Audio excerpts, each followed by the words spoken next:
Mesechta Bava basra, Daf Tzadik Ches Amud Aleph. We're starting from the Mishnah.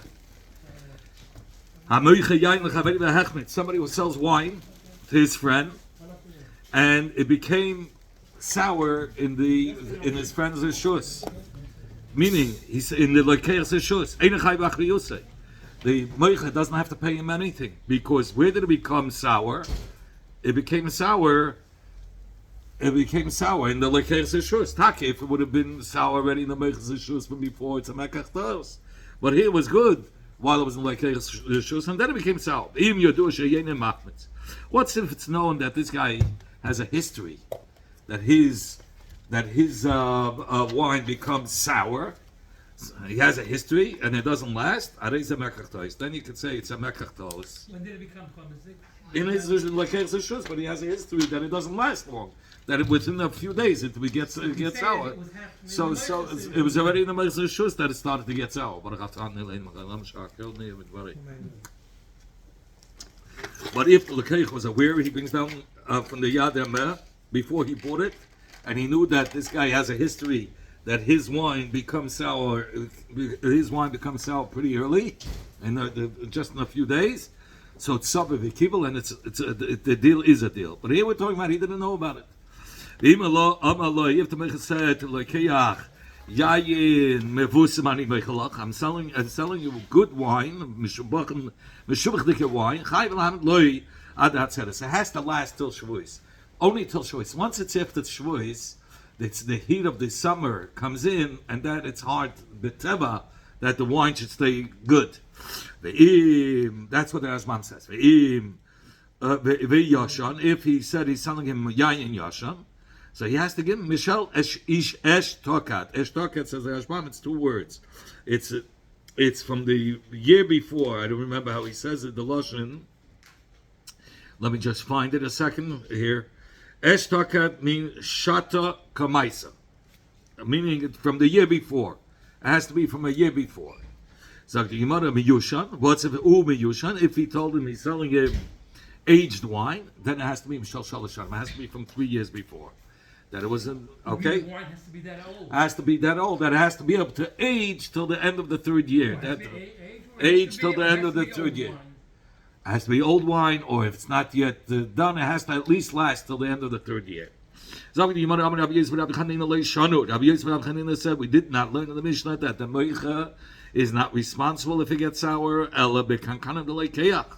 Only in the case where the lekeach took the wine from the meich's kelim and poured it into his.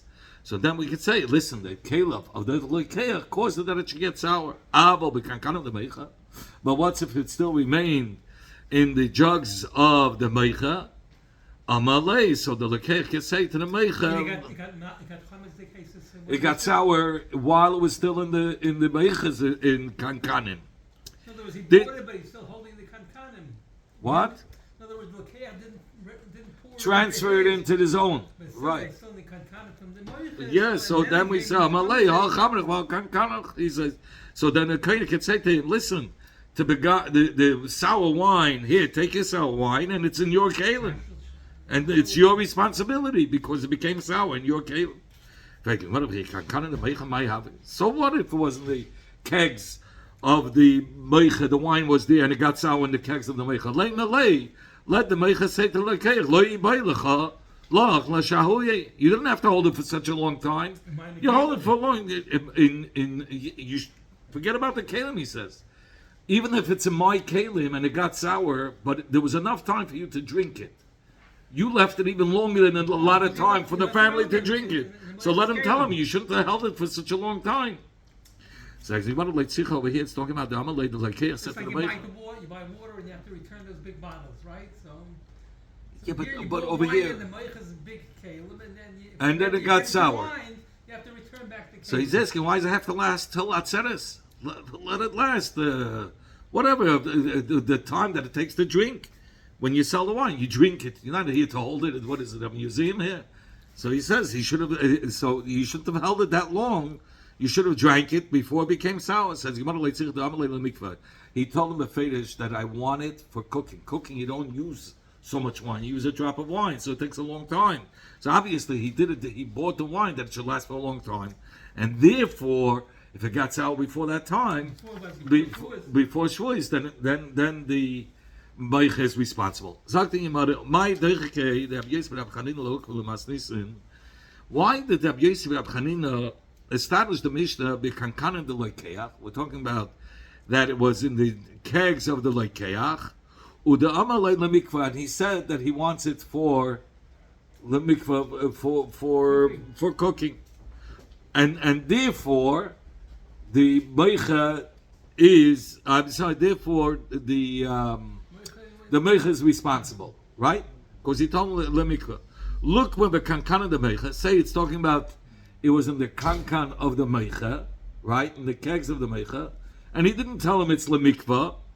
The lo yamalei lemikvah, he didn't say it's for cooking, and therefore the meicha is not responsible because he could tell him, listen, you should have drank it. You shouldn't have held it for such a long time.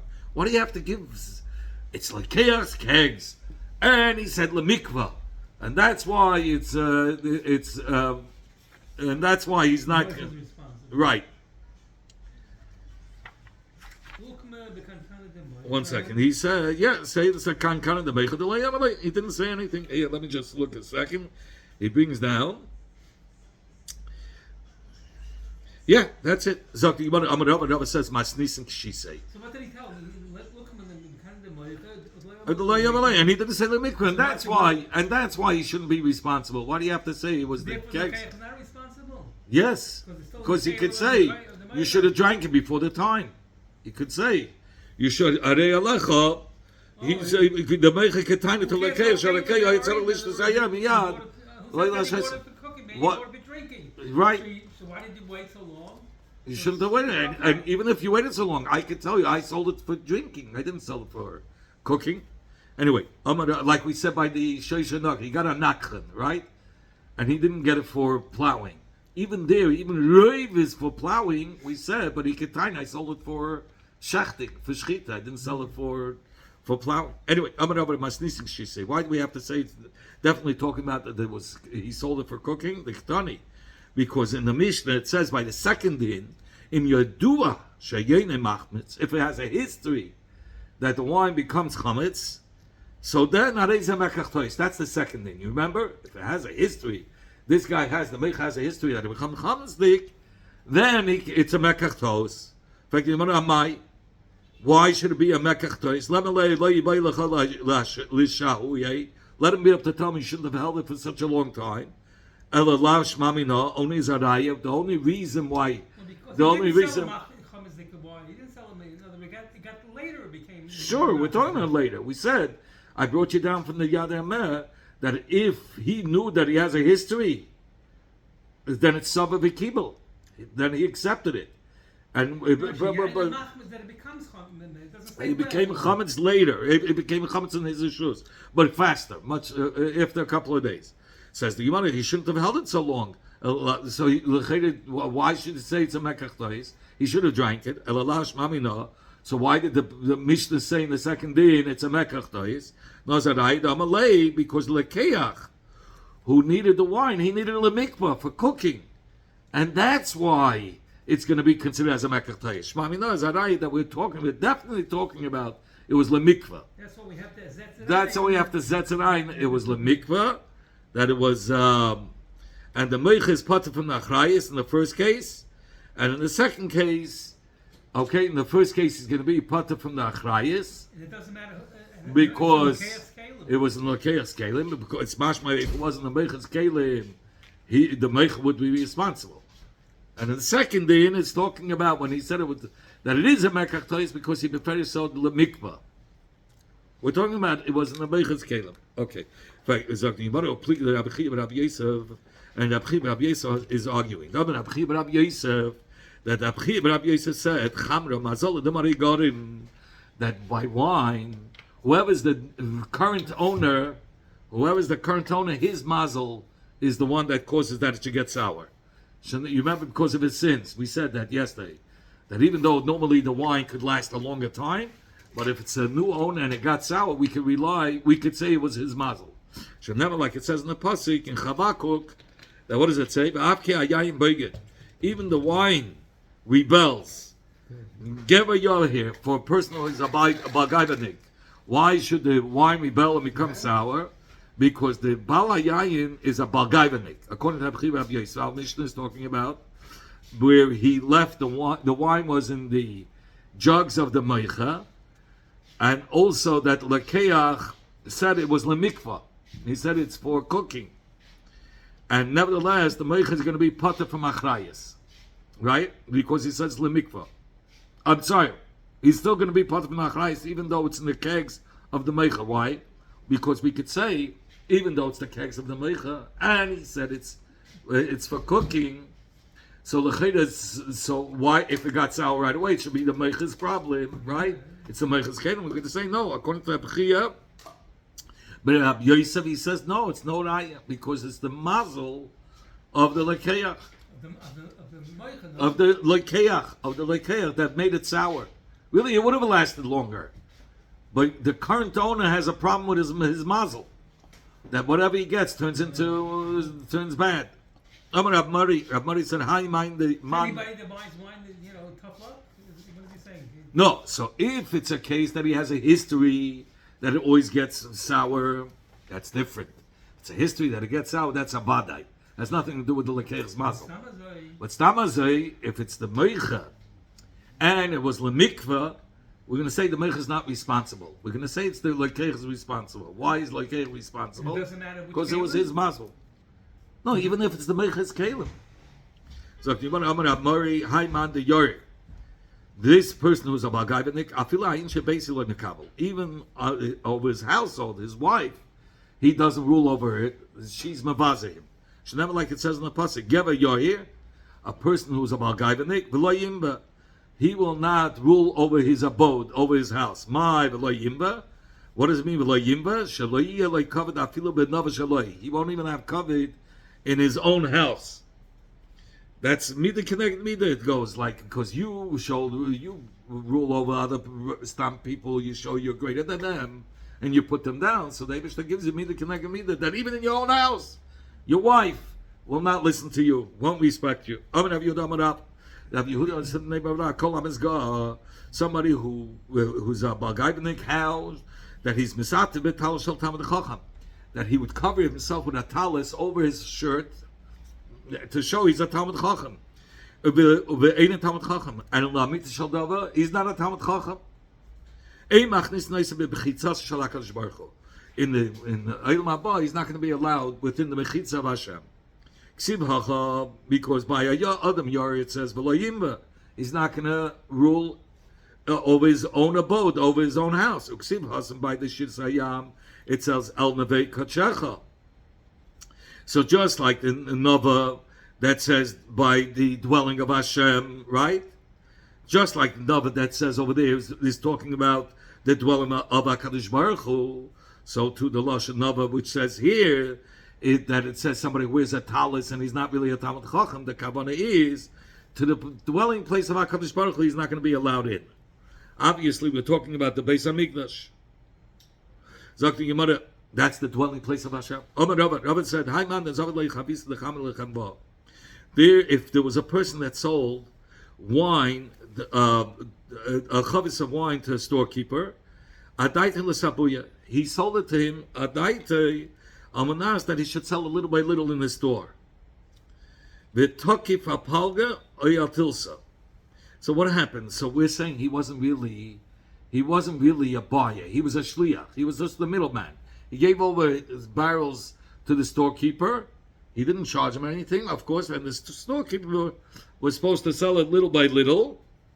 And at the end, he would take, he gave him a consignment, and he would take, of course, a commission over there. The takiv al palgai tilsa, oyal tilsa, and it became chametzik. Half or a third of the wine became chametzik that was left in the wine before the Chemini was able to sell it. Dinuhu the mekabel abnei. The din is that the Bal Hayayin is the one that's responsible, the owner of the wine, because where did it become?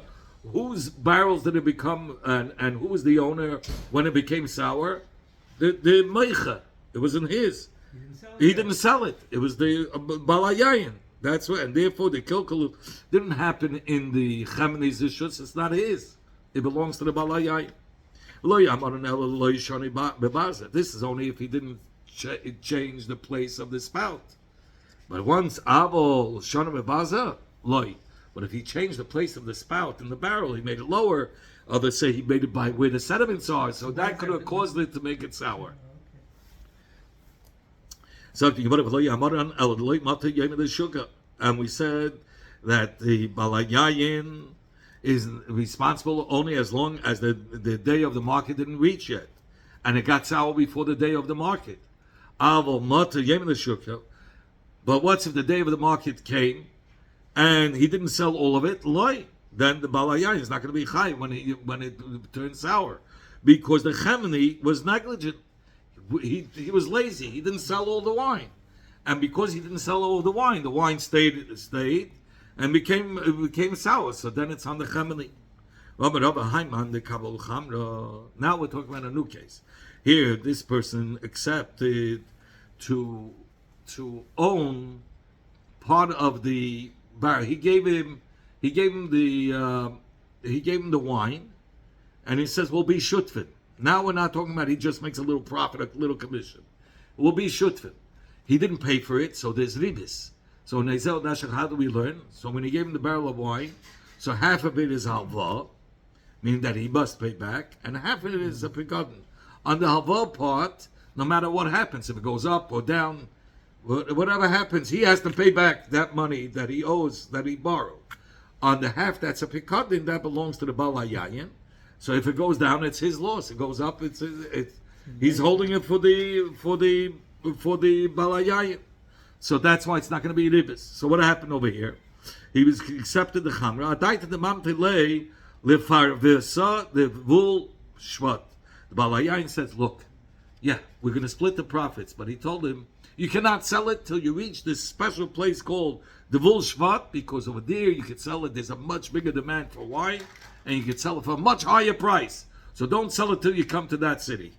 But by the time he came there, the whole market of wine fell, and so din the kabbalah. So the din is that the balayayin is the one that loses the whole loss, because he didn't let him sell it before while the prices were high. He told him you have to only when you get to that city where there's a big demand for the wine, you'll be able to sell it for more. But until he got to that city, the whole market fell. So it's not his fault. The Gemara asked a different shayla. What's if it became sour? So what's going to be the din? L'cheda became sour, but it became sour because of the balayayin. He told him he has to go to this faraway place. So it took such a long time. He should have given him wine that can last till he comes to this place, the bowl of shade. When I was by the basement of Avkana, he said when they gave to this shayla, chala, if it became sour, loy. So the balayayin is not achrei on the whole hefset. Only the one that was traveling, the businessman that was doing the business, he's also responsible. Should have gotten faster horses, no?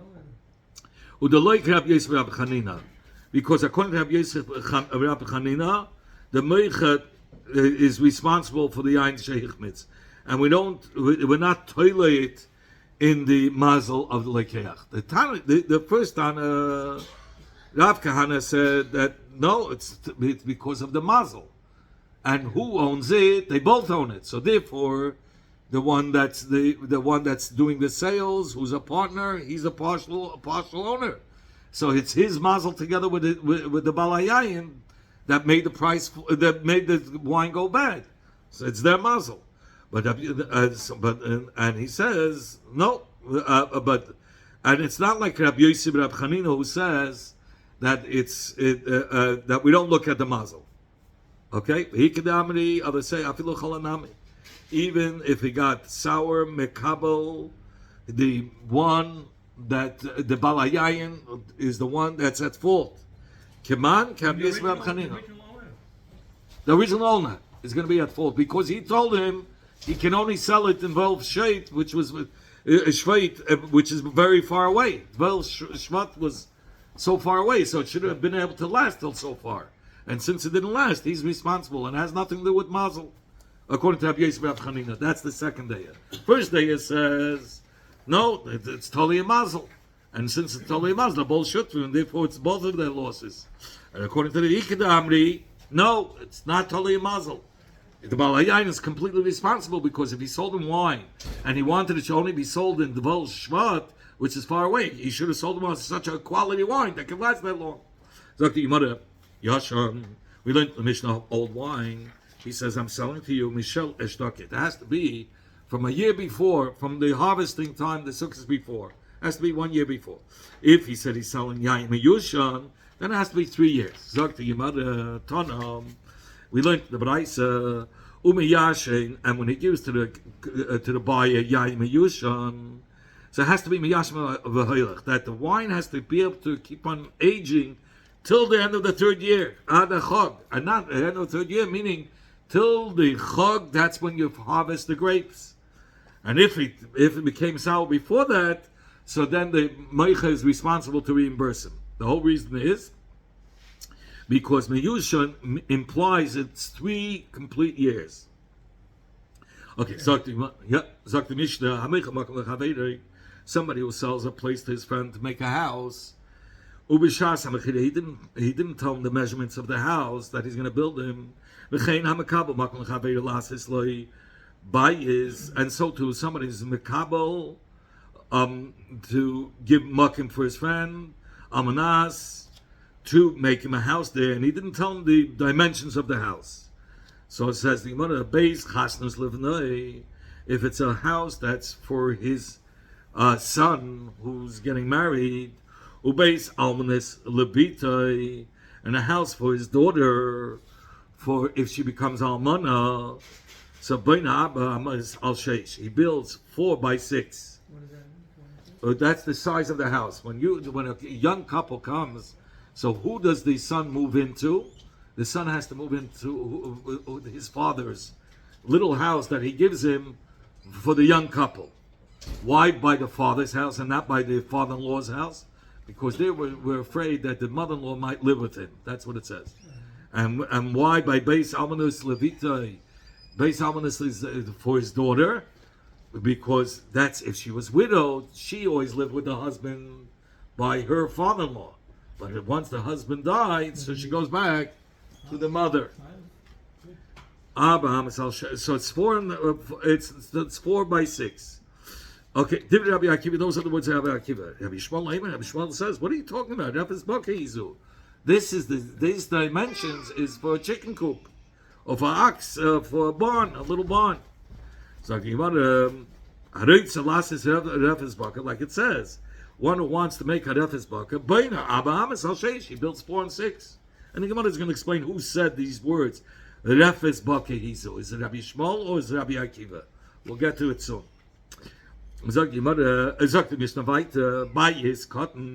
Now he says, not a Beis Chasnas. A Beis Chasnas, for a young couple, they made a tiny house. For them just to be as a couple, but eventually they would move out. A Beis Chasnas means he's a place to live. It's bigger than a Beis Chasnas. So what's the size? 6 by 8. Godel, if it's a bigger house, then it's Shmeina Alesa. It's 8 by 10. Traklin, a palace, S-Alesa. You see what a palace was? 10 amas by 10 amas, like your bathroom that you have in your bathroom. That was a palace then. So it's like the Gemara, Rumei, what was the height? It says the Gemara, Bachatzi Acha V'Kachatzi Rachbei. Yeah, like the half of the length together with the half of the width. That was the size. So if you make a cheshbon, if it was the 4 by 6, that's 10. So what was the height? 5 feet. If it was a 6 by 8, I'm more than 5 feet. I know, but that's all they have to give it. If I want to build a house, I can't say. So the height. No, but he said when you say a house, the minimum is the height is 5. If it's a 4, it depends on the size. If it's a 4 by 6, then it's 10. Then it's half. It's 5. If it's a 6 by 8, so it's 14. It's 7 feet. If it's 8 by 10, it's 9 feet high. If it's a trakum 10 by 10, it's 10 feet high. So where do we see that? Like the beginning of the Heichel in the Beis Hamikdash, which was long 40 ames and the width was 20. So you have 60. So the height was 30 ames. That's what it says. So why do you say when it comes to Beis Chasnes, you separate it? It's only for the Levinite. And when it's Beis Almanis, that's only for Levitite. Listen, they learn Beis Chasnes Levinite or Levitite. You can have for a young couple, for his son and for his daughter. Beis Almanis Levinite or Levitite. And the Beis Almanis is for his son and his daughter. And you want to build Sagav Uchi Kamashwan. He's coming to teach you the something with that Chagav. He's coming to teach you a little Kiddush. The loy daka da chasana lameda bein chamor. It's not the derech for the son to have a beis chasnas by the father-in-law because we're afraid because the hanky panky could go between the mother-in-law and the son-in-law. So therefore, beis chasnas is only live night, and who's living there? The daughter. So how could it be that the father is making a beis almanis lebita? Only it can be a beis almanis. But it could only be Beis Almanis for the Bita, only when she becomes an Almana, because when she's not an Almana, she's living with her husband by her father-in-law. So therefore it says Beis Almanis Labita. Okay, where do we see that? It says, these are one of the Svarim that says you shouldn't learn. You're not allowed to learn. But he says you see this, it's philosophy. What do we see? He says over there, I measured everything on a scale, on the trays of a scale. I didn't find anything that's lighter than bread. The kal mesubin and something that's lighter than bread is chasn adar bebeis chamav. Is a chasn that lives by his father-in-law. We're there. It's not right because we're afraid of things that are not that the mother-in-law might live with the son-in-law. The kal mechasam. What's lighter than a chasm? Living by a mother-in-law, by a guest, bringing in another guest, making such a discomfort for the host. You know, he invited you, it's enough he invited you. Also, the kalma and what's lighter than that? That he starts answering before he even hears the question. Like it says, he answers before he even listens. Avelis he loy uchlima. It's going to be it's a havla and it's a busha. Okay, Rabbi Yishmael says, Refes Boka Hizu. Rabbi Yishmael says, this is a barn. How can you say 4x6 is a base chasnas? Haritza Lases, it says, one who wants to make a Refes Boka, he builds 4x6. So it says, when it says Haritza Lases Refes Boka, who said the words Haritza Lases Refes Boka, it's 4x6? Man Katanila, who learned it? Ikdi Amar Rabbi Yishmael Katanila. Others say it was Rabbi Yishmael that he was asking. You're saying base chassan is 4x6, and Refes Boka is 4x6. Others say no. Rabbi Akiva learned that it was one who builds a Refes Boka is 4x6. Others say it was Rabbi Akiva, and this is what Rabbi Akiva was saying. Afal pi Refes Boka, even though I'm made that the building of a Refes Boka of a barn is 4x6. By a base chasnas could also be that way. At times, a person can make a Refes Boka. So he agrees with Rabbi Yishmael. Refes Boka is 4x6. Others say it was Rabbi Yishmael who said, and Refes Boka. He said Refes Boka is 4x6. Refes Boka. But that was only Rabbi Yishmael. Rabbi Akiva says, I disagree. A Refes Boka is less. And don't tell me it's like a Refes Boka. So according to this Gisa, Rabbi Yishmael argues even on Refes Boka that it's less. According to the first Gisa, he holds like Rabbi Yishmael, Refes Boka is 4x6. Sagt you about a traklin, a palace, esa lesa, 10 by 10 amas. In fact, you want my traklin? What is that traklin? It says you want a kupsa bevarde. It's a place opened up from all sides with big windows, and it has a lot of roses all around. That's what it is. Tani, we learned in the Braisa. If he was mischayev to build a kante, al 12 ames. It's 12 by 12 ames. My kante, what is a kante? Tabis apartment. Tabis apartment means it's a big chutzah in front of the palace, where there they kept them watering and washing. They used it to wash and clean over there. So Yomar Rumei, we learned in the Mishnah the height of a house has to be kachatzi rachbei. It has to be the dimensions of the house is that you add the width and the length together and you divide it in half. That's how high it was. Lamash, we said 6 by 4 was by base chasnes, so that's 10 feet. The height, 6 plus 4 is 10, so the height was 5 feet. Raya ladava, araya. So he says, like the building of the Heichel, which was 40 by 20, 40 in the length and 20 in the width. And the height was half of 60, which was 30. Says, who you said the words Raya Ladava? Because it doesn't say, first it says, Raya Ladava, if you look in the words of the Mishnah, and then it says, Rabban Shimon Gamil Eloima. If Rabbi Shimon Gamil was the one that said Raya Ladava, it should have said Rabbi Shimon Gamil Raya Ladava. But it says Raya Ladava first. Who says it? Rabbi Shimon Gamil Ketanila. Others say it was Rabbi Shimon Gamil. This is what he said. Raya Ladava Manayin. How do we know? What's the raya the height goes according to the length plus the width, and you divide it in half? Rabbi Shimon Gamil. Hakel Kibin He says because we followed the way it was by the Heichel. The Tanakama said Raya Ladava that we followed the length with the width and you divide it by half, and he was about to say like the binyan of the Heichel, and Rabbi Shimon Gamil understood that. So Rabbi Shimon Gamil came to slug him up. Rabbi Shimon Gamil atmoi kamatma. He's saying Raya Ladava from binyan Heichel atmoi kamatma. This is how he said to the Tanakama, Raya, Menayan. Your binyan ha'echel, your raya is going to be from the binyan ha'echel. Ate kuliyama ke binyan ha'echel. You think that everyone builds like the binyan of the ha'echel? The binyan of the ha'echel is a chesher binyan. You can't say every house is like the binyan of the ha'echel. Tanya, we learned in Abraisa, Achenu Moedim, others say, Rumay, Kikeireisov. It says the height was as the width of the beams.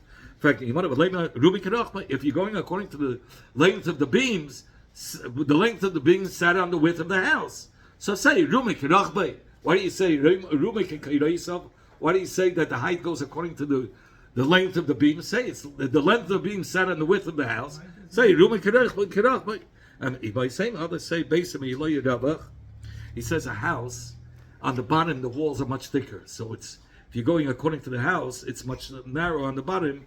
And as it goes up for the structure, the walls become thinner in order to hold the next floor. So it's a thinner wall, so it's wider. So he says you go according to the upper floors. He says others say because the beams they go into a slot. If you go only according to the width inside the house, so that's less than the beams because the beams go over the walls into a slot. So that's wider, that's bigger than the size of the width of the house. The beams go beyond the width of the house? Your beams don't end right by the walls. They go over the walls. So the beams are longer than the inside of the walls. The width of the from the inside. Right. We're going to stop here because next piece is the base.